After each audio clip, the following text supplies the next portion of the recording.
nandito na po tayo sa Baksil. Hindi Baktol ha, yung Baktol sa Kilikili yun eh. Baksil. Ito po yung presyo ng sunblock 2.5. Oh. 2.5 po ito para kasi hindi ka pwedeng sumakay nang hindi ka gumagamit nito. So binayaran ko yung 2.5 para dito. Okay. After nito, liligo na kami sa dagat. Hindi ka init-init. So naglagay muna tayo ng okay. 2.5 on sunblock, libre na ang rides.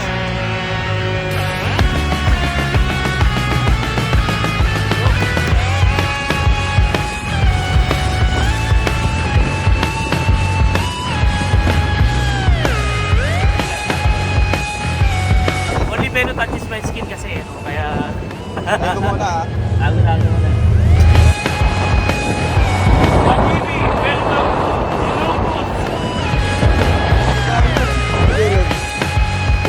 Actually, kalahati pa lang yung extreme price na yun. Wala, panis, kaya-kaya ko. Kaya-kaya naman. Siyempre, sanay tayo sa extreme dahil tayo ay mahilig sa mga adventure. Okay, ano dito tayo sa West Philippine Sea. Nakikita nyo naman, no? Yan. So, napakaganda talaga ng Pilipinas. Kaya sa inyo lahat, mga kuya at ate ko, unahin natin bisitahin na ating mga sariling ating lugar. Dito lang yan sa Pilipinas. Ilocos lang yan, oh. Ano na pa, Gar? Oh, outfit check. Nakatong beach lang yung kuya JM. Outfit check. Pang swimming. So ano nang gagawin natin dito kundi magtampisaw at mag-enjoy dito lang sa Ilocos. Mabuhay kayo! Mabuhay ang tunay na agila.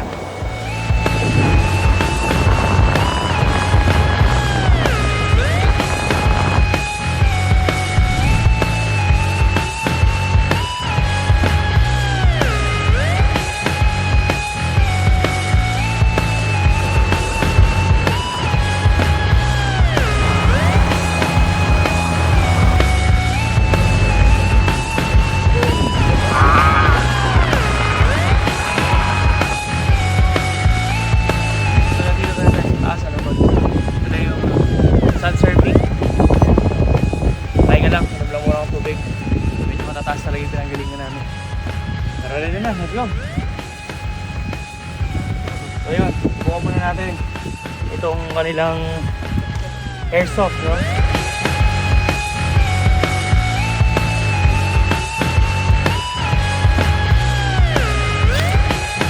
At ito na, susubukan na natin sunboarding.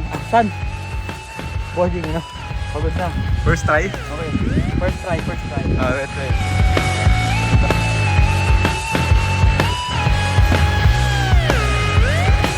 Isa pa, masarap yung sun surfing, kaya lang nakapagod umakyat.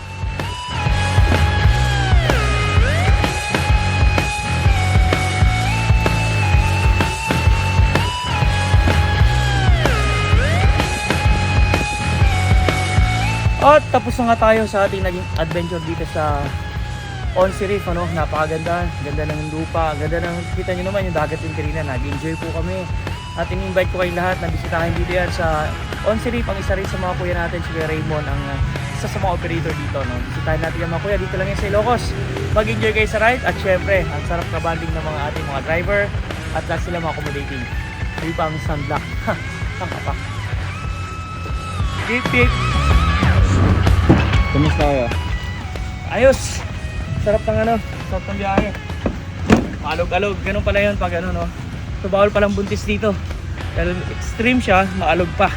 Pero enjoy sa lang adventure sa katulad ko, yung mga gusto ng masakit ang katawan, sumama kayo sa akin.